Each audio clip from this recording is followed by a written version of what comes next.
This is part one of the reading of the short story by Scott F. Fitzgerald, Winter Dreams. Some of the caddies were poor as sin and lived in one-room houses with a neurasthenic cow in the front yard. But Dexter Green's father owned the second best grocery store in Black Bear. The best one was the Hub, patronized by the wealthy people from Sherry Island, and Dexter caddied only for pocket money. In the fall, when the days became crisp and gray, and the long Minnesota winter shut down like the white lid of a box, Dexter's skis moved over the snow that hid the fairways of the golf course. At these times, the country gave him a feeling of profound melancholy. It offended him that the links should lie in enforced foulness, haunted by ragged sparrows for the long season. It was dreary, too, that on the tees, where the gay colors fluttered in summer, there were now only the desolate sandboxes, knee-deep in crusted ice. When he crossed the hills, the wind blew cold as misery, and if the sun was out, he tramped with his eyes squinted up against the hard, dimensionless glare. In April, the winter cast ceased abruptly. The snow ran down into Bear Lake, scarcely tearing for the early golfers to brave the season with red and black balls. Without elation, without an interval of moist glory, the cold was gone.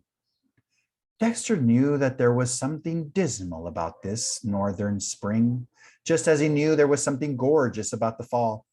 Fall made him clench his hands and tremble and repeat idiotic sentences to himself and make brisk, abrupt gestures of command to imaginary audiences and armies.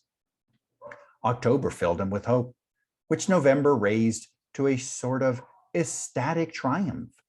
And in this mood, the fleeting, brilliant impressions of the summer at Sherry Island were ready grist to his mill. He became a golf champion and defeated Mr. T.A. Hedrick in a marvelous match played 100 times over the fairways of his imagination. A match, each detail of which he changed about untiringly. Sometimes he won with almost laughable ease. Sometimes he came up magnificently from behind.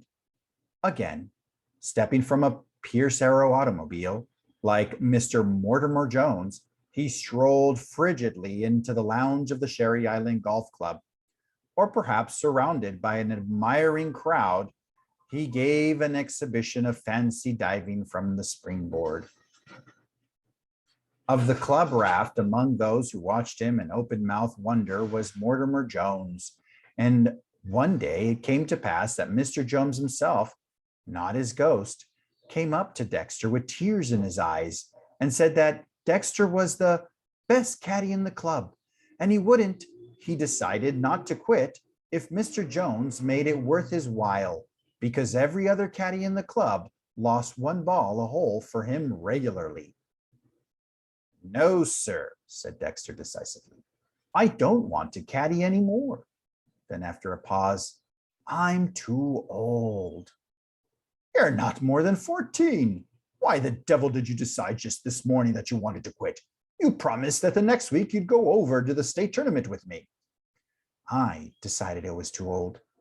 Dexter handed in his A-class badge, collected what money was due to him from the caddy master, and walked home to Black Bear Village.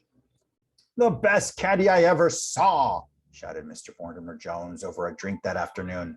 Never lost a ball. Willing, intelligent, quiet, honest, grateful.